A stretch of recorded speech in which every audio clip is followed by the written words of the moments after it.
ഗർഭപാത്രം ഉണ്ട് എന്ന ഒരൊറ്റ കാരണം കൊണ്ട് ഒരു പെണ്ണ് കടന്നു പോകുന്ന അവസ്ഥകൾ എന്തൊക്കെയാണെന്ന് ആലോചിച്ചു പോകും. എന്തെല്ലാം മൂഡ് സ്വിങ്സിലൂടെയാണ് കടന്നു പോകുന്നത് ആലോചിച്ചു പോകും.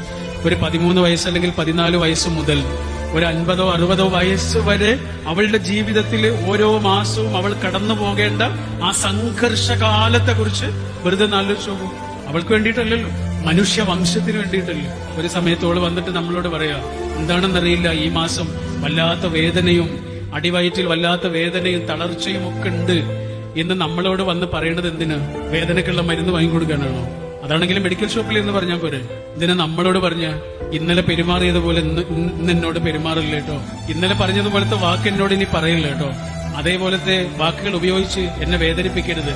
കാരണം ഞാൻ തളർന്നൊരു മനുഷ്യനാണിപ്പോ. പറയാതെ പറയാണ്, ചോദിക്കാതെ ചോദിക്കാണ്. എന്ത് കാരുണ്യം! എല്ലാ ബന്ധങ്ങളെയും ഇങ്ങനെ ഒട്ടിച്ചു നിർത്തുന്ന പശ കാരുണ്യമാണ്.